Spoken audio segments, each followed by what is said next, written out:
Joe presents Boys Don't Cry with me, Russell Kane, together with ASOS. Welcome to Boys Don't Cry with me, Russell Kane, brought to you by Joe, together with our friends at ASOS. We've got a brilliant panel today, but just in case you're tuning in for the first time ever, let me just remind you, the purpose of Boys Don't Cry is simple. Why it's not been done before is an absolute mystery. I get two blokes together and force them to discuss the things that women wish men would talk about. We've all heard so many times, why don't men talk about X? Those X's are talked about. We've talked about X's. We've talked about porn. We've talked about masturbation, that's for sure. We've talked about weight, height, relationships, monogamy, violence, alpha males, you name it. We've talked about it in an open, honest, quite safe way, mixed with spiteful mockery now and again from me. And we don't just do it with blokes, though. We also make sure we have it's an ironic title, ladies, so put the keyboards down, the Lady Auditor, purely because we will slip into, well, you know what girls think, and the Lady Auditor can go, excuse me, order, and she can jump in and say what she really thinks. So it's for, originally, I've got to be honest, I set it up for men, thinking, wouldn't it be great if men could hear other men talking about stuff? But inevitably, guess who loves listening to this? Women. Naughty, filthy, listening in girls with their ears at the keyholes that want to know why men like other girls' pictures on Instagram. Because we like boobies and twinkles, there's no mystery to it. So who's our panel this week? Actor, comic, impressionist, the many voices of Luke Kempner. Hello. Comedian Prince Abdi, who I keep bumping into in dressing rooms and saying you have to come on, and he bloody has, the fool. Thanks for He's having about to me. get assaulted hard in the ears. And actor and comedian Sharon Gavin. Hello, hi. Welcome, how are you, Sharon? Very good, very happy to be here as a token girl. Now, you were just saying something really interesting, which is how comes there's not a girls don't cry, but there sort of is in everyday life. If I sit down with my female friends long enough, they will go, well, anyway, so let me tell you what's been happening with Darren. Yeah. And it's all out there. Yeah, but maybe you give that vibe that they will tell you everything. But to the bloke that they're going out with, for example, they say they've got issues or they've got things that they want to sort of talk about. They might not talk to him, they will talk to their close girlfriends.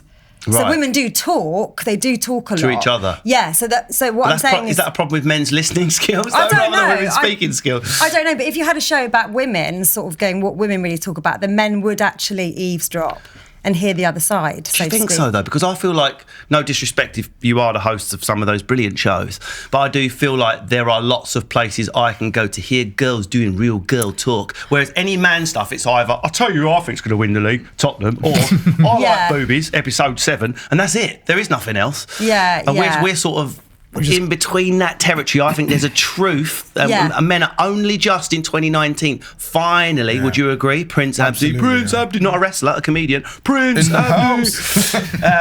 Would you agree? I 100% agree. We just like to keep our things to ourselves and not put it out there like ladies do. But why? What is it we're hiding, man? What's going on? I think we have this fear that we don't want people. Well, personally, I have this fear that I don't want people knowing how I feel. Judging you mean? Yeah. So if someone goes, "Oh, Prince cried the other day," no, I don't want to hear that. I don't want that going around.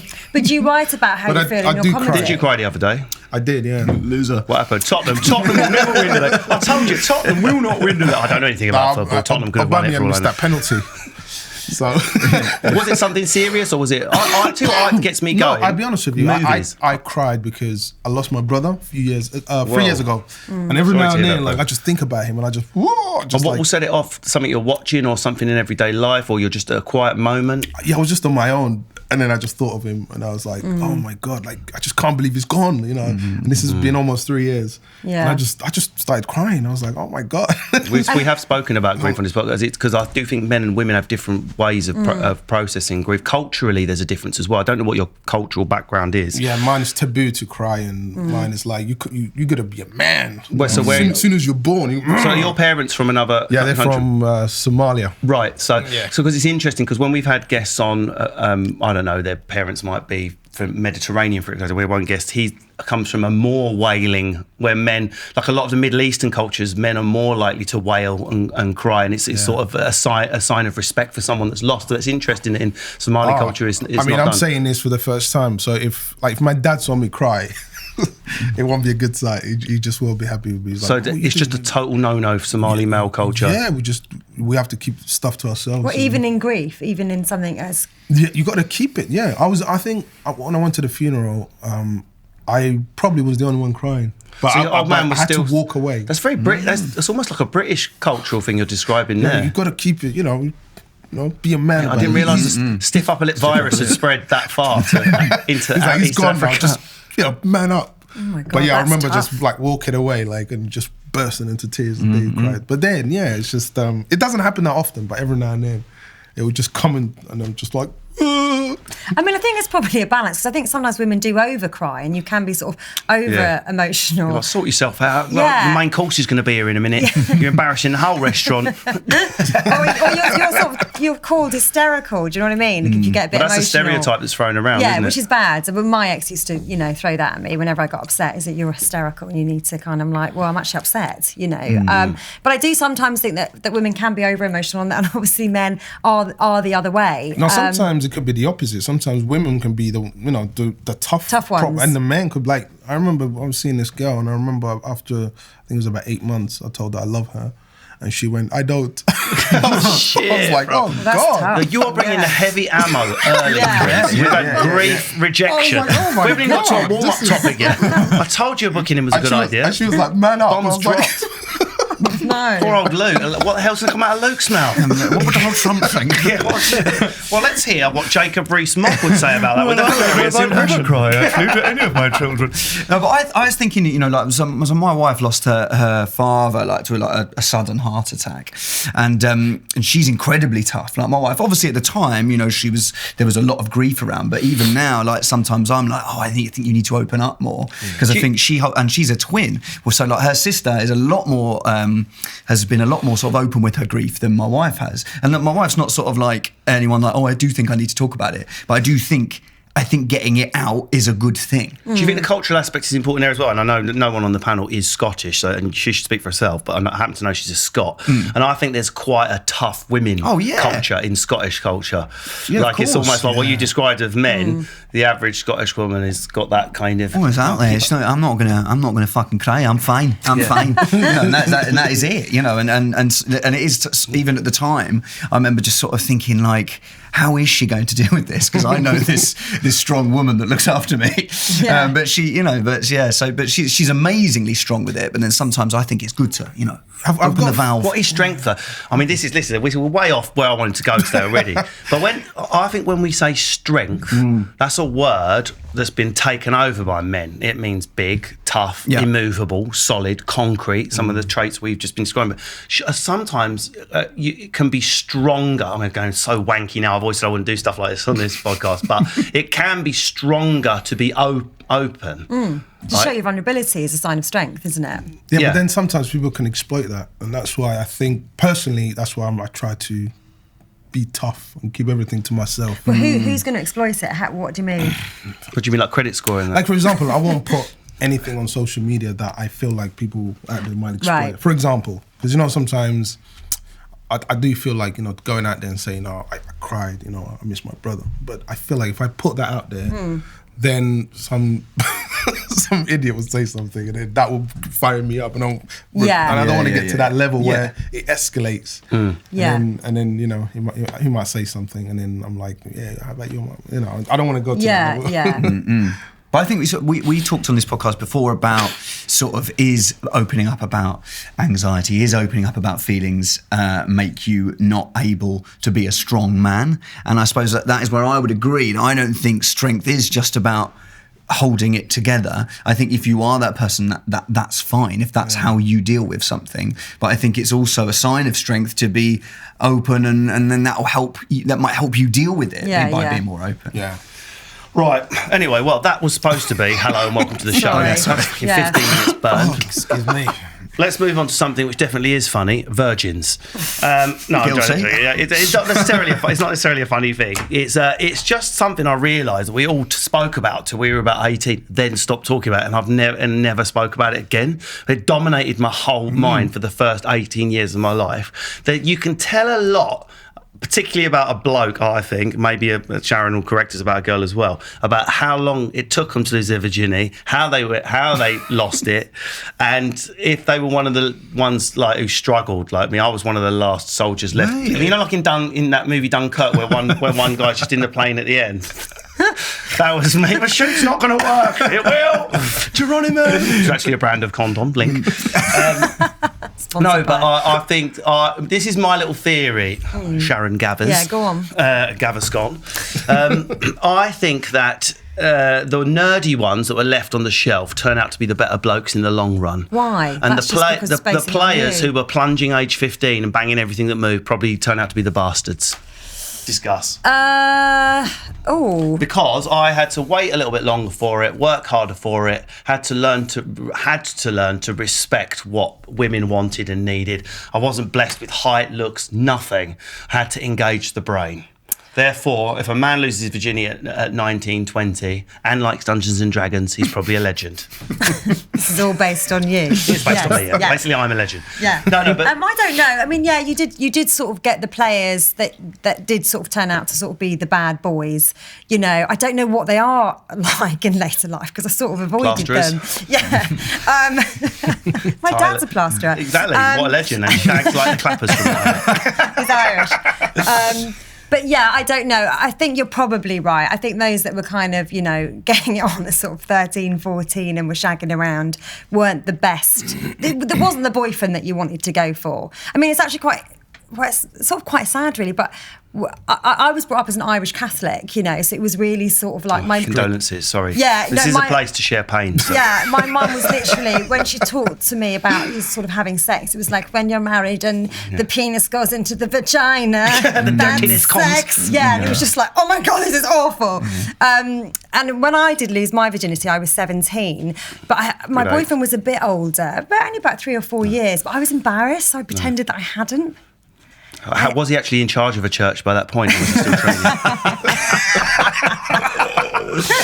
You know, I sort of pretended. So when we're saying older, what we? I was 17, 18. He was like 20. Oh right, that's fair enough. 21, maybe. That's fair play. But I was embarrassed. I was a virgin, which is really bad, and said that I wasn't. I think it was quite apparent when we did sleep together that I was. Yeah. This is quite painful. This is something we always find interesting because there's a stereotype about girls. Oh no, I just need to be chaste because I don't want to be judged, and men, I just want to get laid. But from what I can remember, and even more so now, there is a race to lose your V on both sides. Yeah, there is on both. Yeah, you don't want it to be too long for a woman either. No. I remember when I was 13 or 14, and the few mates of mine were like, I think it was actually the girl. She come up to me in front of all my friends and all of her friends, and she went, "Are you a virgin?" And I said, "Yes." I was, quite proud, and they all just laughed at me. It was. How old are you? 14. I was 14 at the time.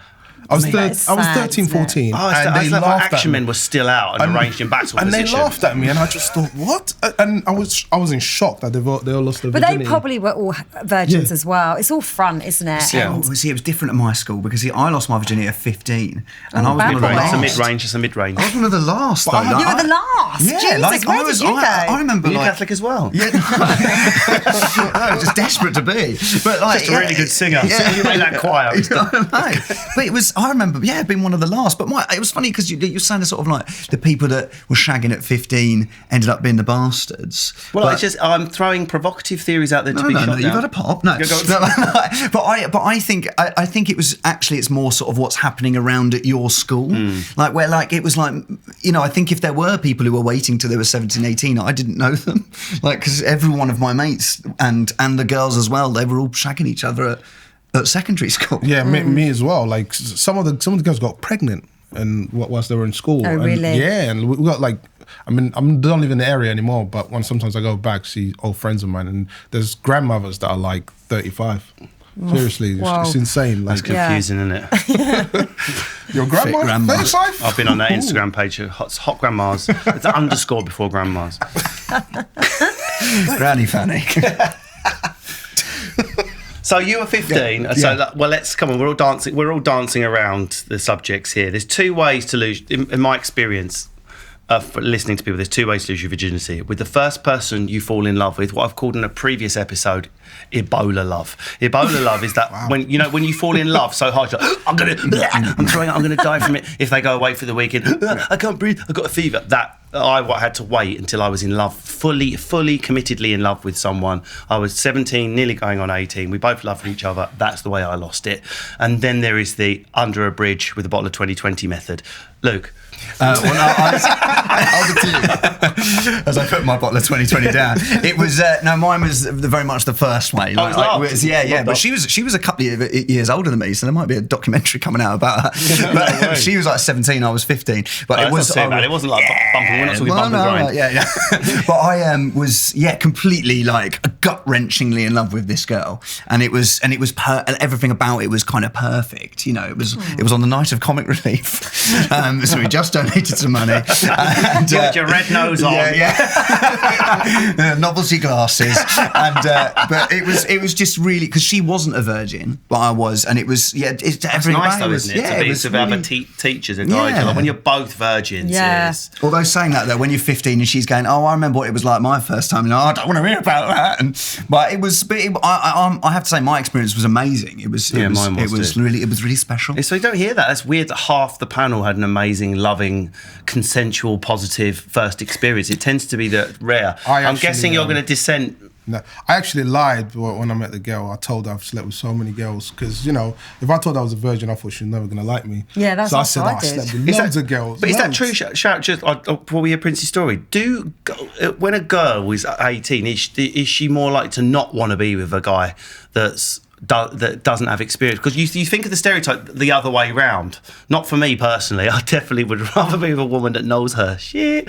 But you hear the stereotype that a man doesn't want a woman that's too experienced. That's the sexist stereotype. Yeah, that is. But are girls the other way around? Like, I wouldn't. I didn't want him. I did ask him. I don't know whether you obviously don't do it now, but when you were younger, you always asked how many people you'd slept with. I just round it up to the tens now. Yeah, exactly. I've lost count now, so you don't go there. Carbon date my scrotum. But you used to always ask that question, and I did ask him, and I think he'd sort of said around 10 or whatever. Whoa. Which I thought was quite a lot for like sort of a 21-year-old. Yeah, that's depressing. But I didn't want him to be a virgin though. No, because I did want one of us to know what they were doing. Yeah. And actually, just thinking about it now on my first experience, because I told him, God, I hope my mum never watches this, which she won't. But when we first sort of went to sort of do it, because I'd said that I'd already, had sex. When so we got you the fibbed condom, as well? You pretended? I lied, yeah. Oh, really? He said put the condom on. And I was like, I don't know how to do this. You had it halfway over your head, but you're like, I took the whole thing out. Literally, I swear to God, I took the whole thing out and then tried to put it on like a sock. And then not on his foot, obviously. Yeah. And he literally was like, fanny, get it over with. He was like, he laughed, and what are you doing? And then I was mortified. I was absolutely mortified. And I was just like, well, you do it. But it was just sort of sad. I actually told, because we actually went out for a few years, and I told him about 18 months later that actually I was a virgin. He was just like gutted that I hadn't told him at the time, So sorry, I cut you off mid-flow. Right. So you've done the similar thing, told the girl your experience. Yeah, because how old are you at this point? I was 19. 19 is good. That's solid. That's solid. It's just in under when you still ends in a teen. It's just before. I've never been so scared in my life. I was really petrified. I was so scared. Is it because I liked loving? Was it loving related? Yeah, I loved her so much. That's the one I said. This is very unusual to have 4 people with this experience. Most under a bridge is more common. But carry on. I was so she always bad boys, and I wasn't a bad boy. But I tried to pretend I was bad boy, I got a haircut, I got the Nike tick, I got some jewelry from. Although Nike tick indicating swiftness, not what you want to be saying during, those days. Just you don't want to do sex and then do the Usain Bolt symbol. Make a record time. I get all these chains and all these rings, and that wasn't me at all. You're playing a part. But I used to play a part where I thought, and I used to speak a certain way that she liked, I used to go, yeah, what you say? Scouse, she likes Scousers. Like a Scouse South London. So when did you stop? Yeah, when did you stop this persona? When did you think, actually, this isn't me? I think it took me about 2 years with her, and then really, then I said, look, this is not me. Was the first experience okay though, or was it sort of muddling, or was it because my mind was it was a bit muddly, but it's like we loved each other deeply, so it was fantastic. I don't remember. I genuinely don't remember. I didn't know. I was just shaking. I was so nervous. Like it was like, oh my god, that could probably women, this is a woman. Yeah, and it was quick. Genuinely, very quick, very quick. It was like that was it. Exactly. She was were you like that after? She was like, what was that? I don't think I came the first time. Really? It's a show. What a show off. No, but I just don't think I don't think I did. I don't think I sort of knew that was where it ended. You just were like, have you had enough, or shall I carry on? Or shall I donate some more? Yes, please. There's only so much a woman can take. But then while back in the room, I'm sorry, it's on your leg. No, but then I remember telling her, oh my god, my parents are going to kill me. I have to marry you now. And she's like, what? That's quite sweet. I was like, I have to marry you because I'm not supposed to have sex. I'm supposed to get married. I'm supposed to finish university and get And you were crying as well. You shamed your dad on 2 levels, crying and not married to her. Yeah, and she was like, did you come inside me? I was like, I don't know what that means. Oh man. Because I felt this thing. I was like, what is that? It was the first time the sperm came out. Yeah. That's a lie. I used to masturbate before that. Yeah, I was going to say.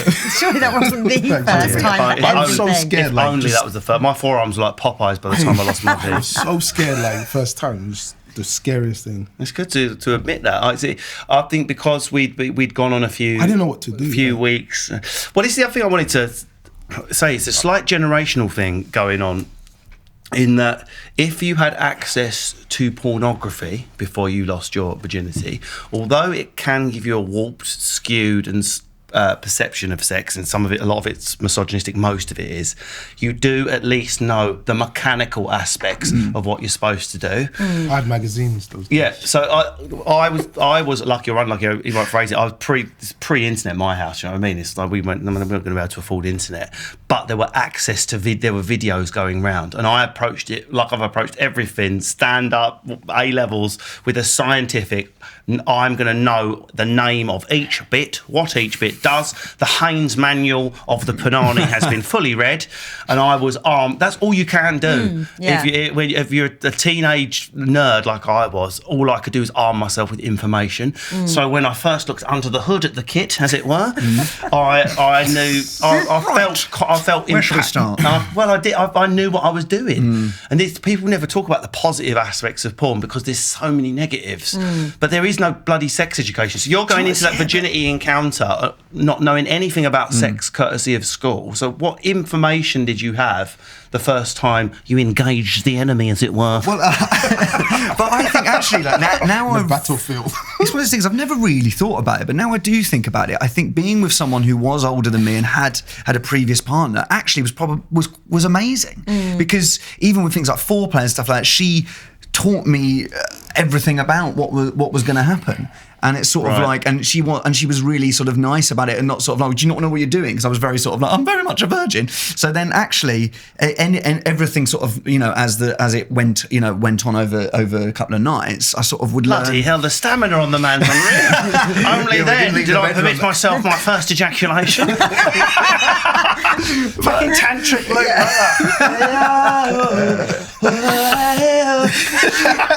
But and in lotus position on day 3.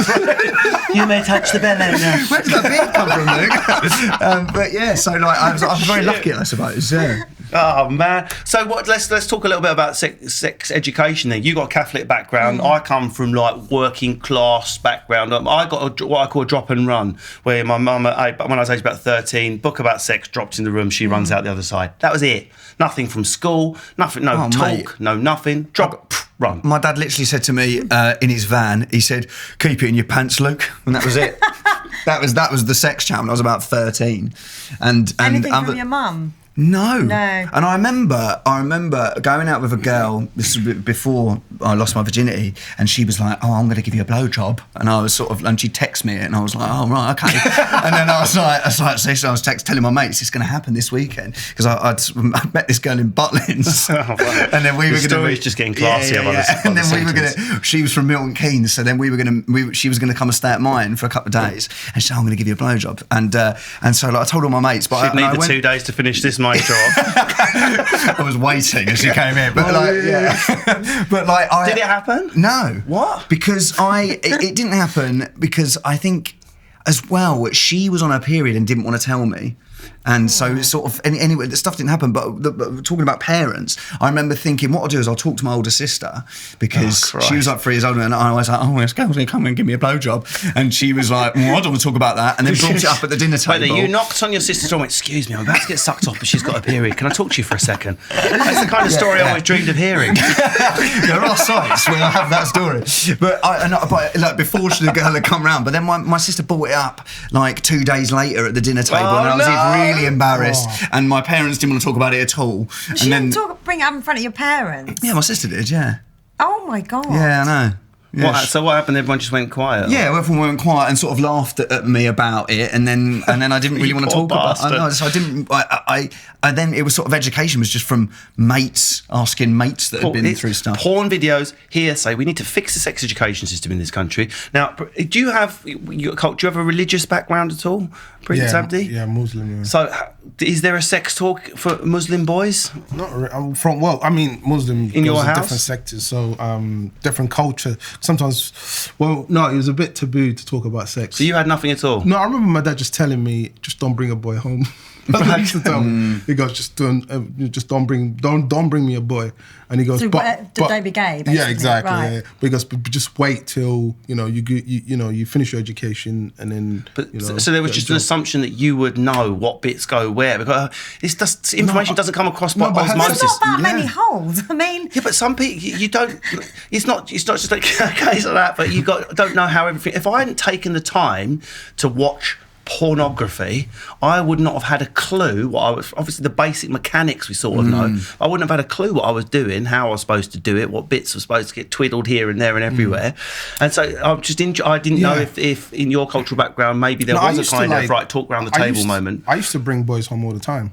But they were my mates, like for football. And my dad always used to he used to just come in and just look at us and he goes, don't get too close to each other. I used to Rick a bit homophobic. My dad was very right-wing alpha male, and he's a bodybuilder, steroid user, really powerful man, rugby player, and I'm copying dances off the TV. Still having my best friend stay in my room when I'm 15, me and Mark. We're going to pretend we're doing time travel later. What the fuck does that mean, boy? Back to the Greeks. I hope not. So I had all of that. Yeah, no, I remember just coming from football. Me and my mate, we've got our shorts on and we're just sitting down watching football. That's what we did, just love football. And then another mate of us will come over and we'll watch football. My dad always used to come in and just have a look and he used to be like, all right, any girls anytime soon? He say to my mates, not me. So it would have been tough if you were gay then, wouldn't it? Oh my God, yeah. Well, it's giving I'd have to move to another country. He's giving you the end destination without the information about how to get there. This is classic dad talk. He never taught me anything. I didn't even know there was gays or anything like that. I need to. Some of my friends are gays now that I went to school with, and I didn't know that they were gay then. I had no idea. They're all good boys from the football team he's hanging out with. One of them actually. We are going to come to you in a moment, Sharon, because I want to find out about your history with getting the information. But first of all, we've just got to take a short break. We'll be back in a moment with more Boys Don't Cry. But here's Alex Payne with something else from Joe. Thank you very much indeed. It's just a moment or two for us to duck in and tell you about the House of Rugby. We're having a lot of fun. What are we trying to do with the show? Why should people be watching and listening? We are basically trying to mix everything up. This is going into another show so that people come and watch us. Oh. Hello, everyone. Say hello to nice people. Right. Well, we should basically watch House of Rugby because it's unbelievable humour. We don't talk about any rugby, and we give you the inside track from people who are still actually involved in rugby, not old 60-year-olds who don't know anything. Good. Tins, your views? Yeah, You've offended all the Irish. You've offended most of the clubs. Basically, we try and offend anyone who possibly works against the English. So the Irish are being hit hard. We're just building up to the Welsh, and then we're going to finish off by fucking putting down the Scottish. Yeah, that's Good my stuff. mother-in-law as well. So just want to reiterate, we are a family show, despite the 30-second trail, including. There we go. No, you can download us via YouTube. You can as you can tell, we're a very professional outfit. You can watch us via YouTube and download us via iTunes. I hope you'll join us at some point. It's a lot of fun, really. Thank you, Alex. Now, this is the point where I have to pay for this show by talking about the sponsor. Easily done. Boom. This is from ASOS. These are from ASOS. Trainers are from ASOS. Everything I sit in is from frigging ASOS. No need to pretend I use the product. If it weren't for ASOS, I'd be naked and shivering in the street. So thank you for sponsoring our show, ASOS. You too can express yourself however you want with clothing that will give you the confidence to push the boat out a bit, but not too far. Try something new. You don't have to look like me, and if you do look like me, there is a fact sheet and counselling available to help you with that. It's created by ASOS, styled by you, ASOS Design. Check out the latest pieces on asos.com/men, or just look at me when I'm on stage, because I will be wearing ASOS stuff. Discount code please, ASOS, would be appreciated. Right, we've been talking about virginity, when you lose your V plates, however you want to phrase it. We've had, annoyingly, quite nice stories of love and tender experiences, but we're trying to work out how much information people had when they first came, pardon the pun, to that sexual, well, or not, is in Luke's case, to that first sexual experience. So Sharon, Catholic, I'm guessing the nuns didn't.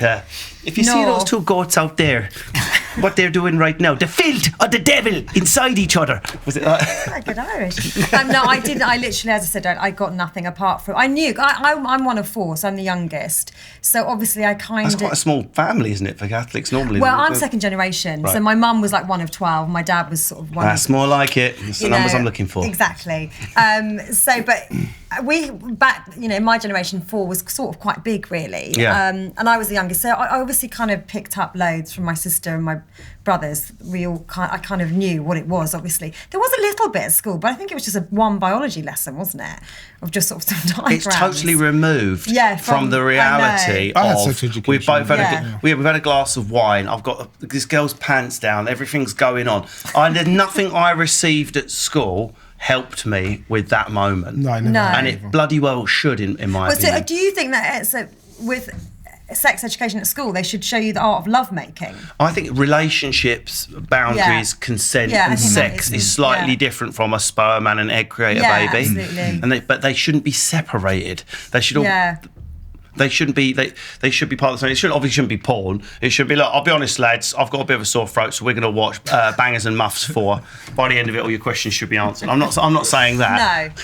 And you're not going to get a school teacher sort of sitting there going, well, you need to stimulate the clitoris, guys. But why? But do you you think? I just don't think the kids were going to take that from school. But I think it needs a teacher. teacher. You need a charismatic teacher that can be Not a lot too more charismatic. Not too charismatic. Too far. Easy but- now, but- Mr. Kempner. But I think just someone who's a bit more open, because us lads found it hilarious. Everything about sex education was funny as a cartoon Willy, and it was hilarious. But like instead of when you touch the helmet. yeah, but I think and it was like ask this.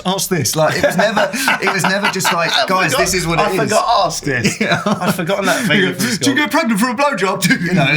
It's just like that's what lessons were. I remember my teacher one time, he brought a big poster of just a naked lady, and he was just. That would have gone missing after about 20 minutes. And he just kept going. From his Like, house. it's like we'd never see, like we didn't know what they were. So he's from Nigeria. And he kept going. This is TT. And this is the vagina.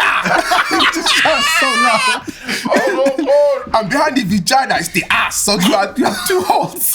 And you just say it like blatant. That's the charisma I was looking for. Wow, it's better than what I got. Yeah. We used to giggle so much. We used to look forward This is to the it. vagina. We used to just, That's my ringtone sorted. this is the titties. That is the best thing I've heard all week. Right, so we found out where we got all our information, but I thought that naturally leads on to something I've touched on in a few other episodes and we spoke about, is that experience of first love. It's not pleasant, is it? That first. Oh, it hurts.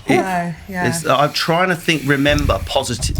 I'm trying to remember positive stuff about it. The only positive stuff is what I learned from it afterwards. The actual feeling of it. Once you've taken that first step, V plates in the bin. Oh my God. It is Pain. It's pure pain. Yeah. Like I went through it a couple of times of absolute that gut-wrenching pain that you. And it's funny actually because we gigged together in Dorking last week, and and that was, on the road, boy. Yeah, in Dorking. With the D-O-R-K-K-K-K-K. And I remember ing. But that was the first time I've sort of been back to Dorking since anything Oh yeah, remotely. that is where you lost my virginity. That's where his V plates got burned. Yeah, we were very near the actual house. We both of went to the comic site and looked at it like that. relief. Russell got a selfie. We stood in the garden until we got arrested. We stood in the garden. I know, exactly. It was 2 a.m, but like I remember like any time I'd hear the word dorking, it was like everything related to that place. Dorking. But it used to just bring up all this emotion and just like That is the most anything funny about trigger it. word I've ever heard. It used to be. Even Every when you time said, I "Do you get- want to support me in dorking?" I was like, "I don't know if I can, Russ." Whenever I hear Paris, it makes me think of nothing. I'm like that with dorking. If ever I hear it. Oh, mate. Oh. Oh, you must be whenever you hear the word titty or vagina. This is the vagina. So how did it pan out for you, this and first actually, we love? were only together for like 6 months. But at the time, I was like, well, this is, because it's been the longest relationship past 2 weeks. And I lost my virginity to her. And everything about it was just like, and I remember at the time just thinking, I will never get over this pain. I'll never, ever survive Did you think this you were pain. going to die? I actually thought I was going to die. I didn't think I'd ever sleep again. I thought my mum picked What, me when up you- off the is that when kitchen you floor. broke up? Yeah, so I was 6. Yeah. We got together when we were 17. We were together 3 years with this girl. Lost virginity together. Totally. Did you think it's going to be for life? Everyone's saying that you're only 17, but that you're like, don't patronise me. This is fucking forever. Yeah, Read Romeo and Juliet, bitches. This is how, Yeah, this is yeah, how yeah, it goes. yeah, They were yeah. younger than me. This is forever.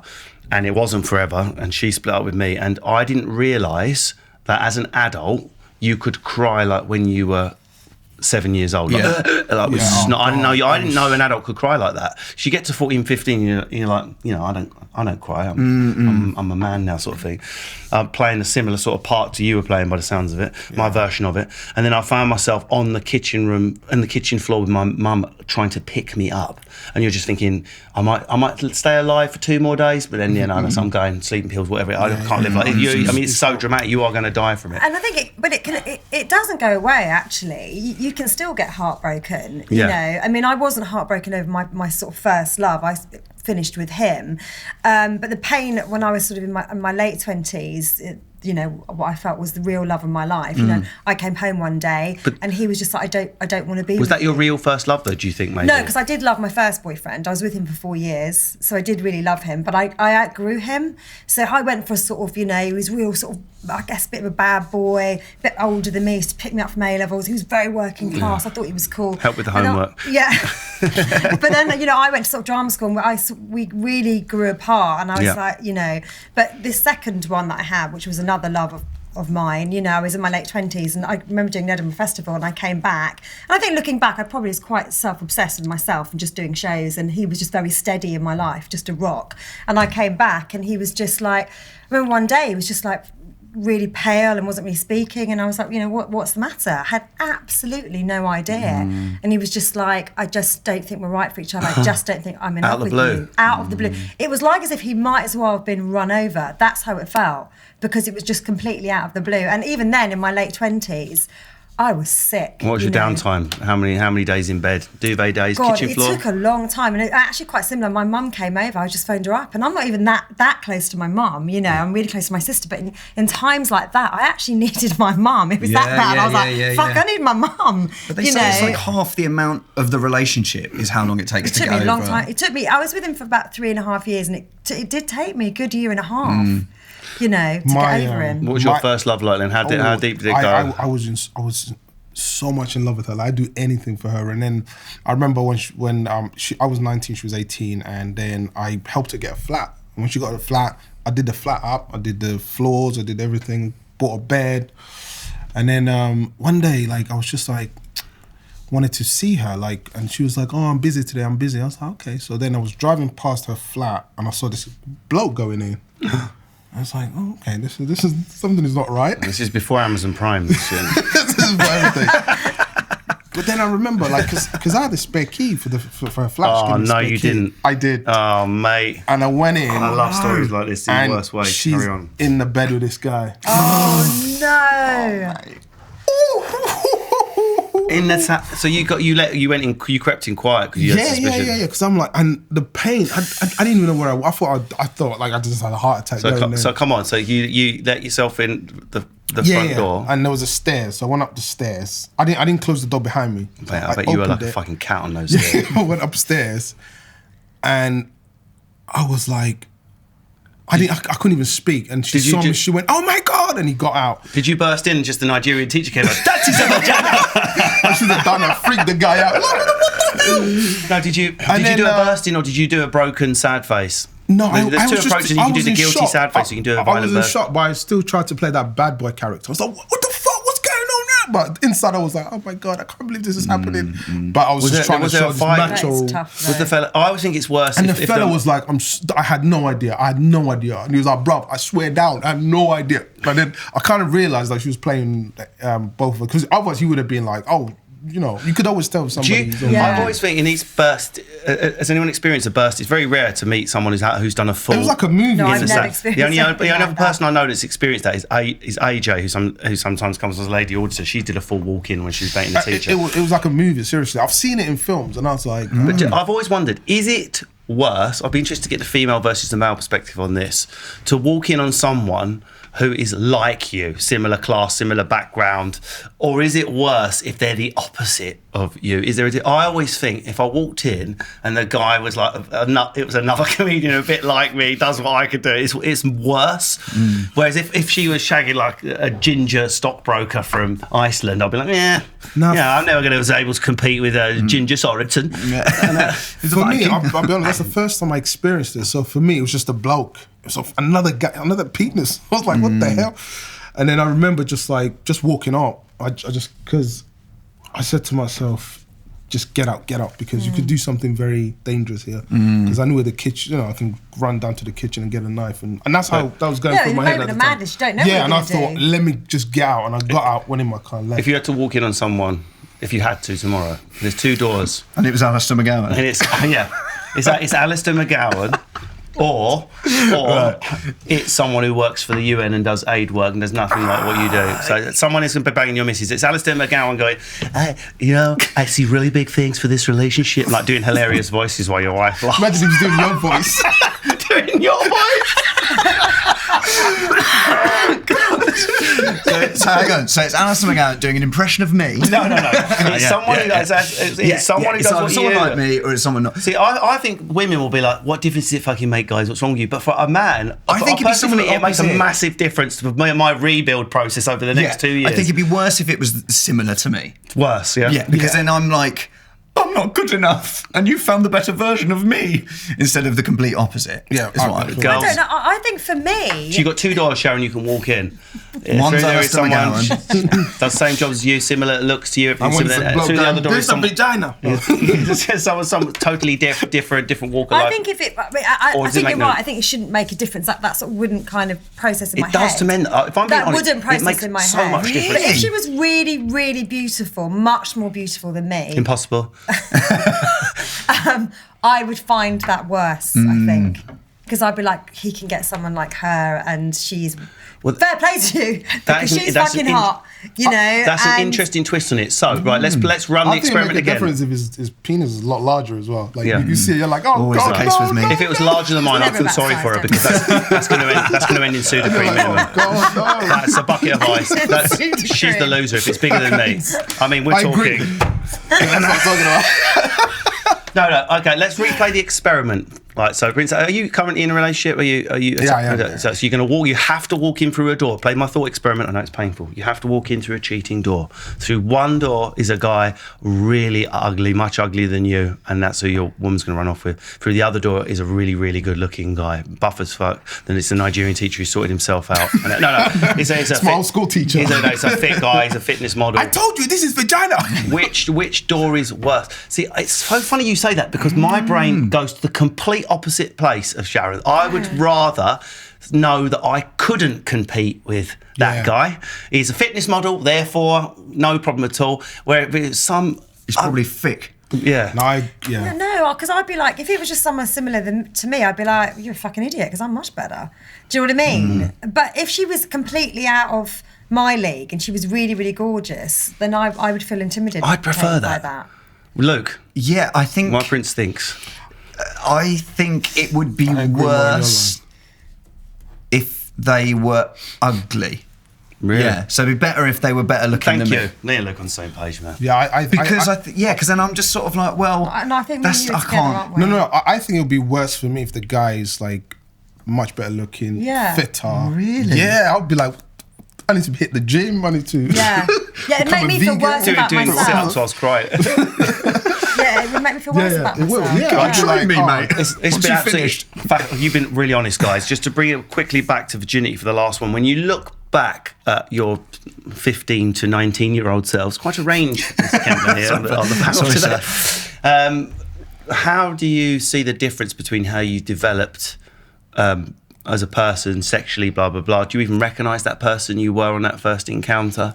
Do you have sympathy with that person? Do you laugh? Do you detach yourself from who you were? Think it made me who I am today, definitely. So I don't have any regrets from what I've been through. I think it made me a stronger person and just, I think, a better person as well, because when I was cheated on, I just became like, I didn't trust anyone. I had trust issues.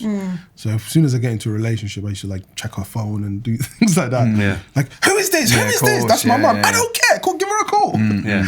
It's programmed in your phone as mum. Clever. Very clever. That's what I would do. Yeah. So how did you get over it? How did you get over trust issues? It took me a while. And then I got married, and then she had trust issues. Oh, right. And then I was like, oh God. This is what it felt like for those other girls. Yeah, and it's horrible feeling. And then when that happened and I got divorced, and then it took me about another couple of years, just to sort myself out and just become, find myself in a way. I went to India. No, I didn't. But just to find myself. And then I met a really special girl who was there. And then she was, she's cool. She's nice. I think. Do you recognise? I think my attitude towards, I suppose this is sort of all tied into one, but sort of attitude towards sex and attitude towards relationships is different now. I got married quite young. I got married at 29. But I think my advice to people who are a bit younger is don't get so sort of tangled up in relationships. Don't think it's the be-all and end-all. I know it's very hard to tell someone that, because I think if someone had told me that, I'd have gone, you don't know what you're talking about. Is she going to suck me off or not? Sister! Please, this is vagina. But I think I got so sort of like, I got so just like any kind of sexual relationship I have has to be love, and everything has to be so important. And then after about 4 years of that, I then had a year of not doing that and sort of rebelled against what I'd done for 4 years. And I sort of feel like my advice to people is just don't think everything is so important. A good one to finish on, Sharon. You got a son, right? Yeah. How old's your son? So he's 6. So it's not going to be a million miles away before he's 12. And we've got a really unusual setup. So I live with my son and my sister and her daughter. So we both got divorced and all moved in together. Oh, that's nice. Yeah, it is actually really, really amazing. But sometimes, it's quite a female environment for him. So like it's me and my sister, obviously Florence, my niece, and then there's just him. And I see the differences. Even this morning, we got an Echo yesterday, and he loves rock music. So he was up this morning from 6 o'clock, playing rock music. It's driving me and my sister and Florence mad. We want Taylor Swift. We're like, enough, guys, we can't this rock music, See, I've got a daughter, so I'm so sick of Shake It Off if I hear it again.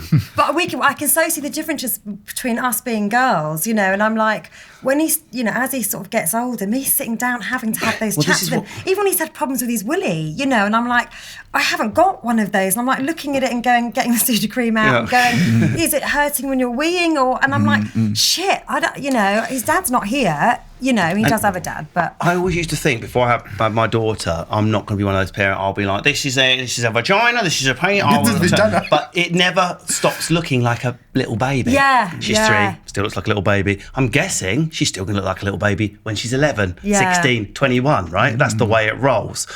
So at what point do you stop yourself repeating the mistakes of history?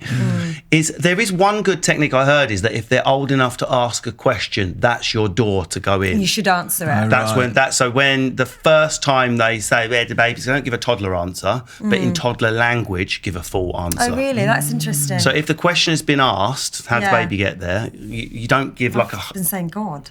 Yeah, God. Jesus. It depends. Mary was the magic and the. But not at 6, surely. If he says, "Where does a baby come from?" That's when he's old enough to know the answer. Oh God, really? I've not been doing it. That's the school. There is a school thing that if a baby asks why is the sky blue, you should try and explain. Well, because blah blah blah. There's gases up there, which makes you should give the proper answer. But that would freak him out. If I said, "Well, a penis goes into. So Minna, my daughter, has so far said to me about where does a baby grow? So it grows inside the tummy, and the mum pushes it out of her twinkle at the end. Can you believe that? Doesn't come out of the tummy. This is where it comes. So she knows. Yeah. My daughter's 3. Yeah. She knows how the baby exits. I did not dress that up, but I did it in fun language. Yeah. You got this a little bit about what Luke was saying earlier about the giggling in secondary school. I personally think 11's too late because the hormones start to come in, the embarrassment comes in. Whereas a 6-year-old is quite capable of understanding that information without the blushes. I think it is younger now, though. The sex education.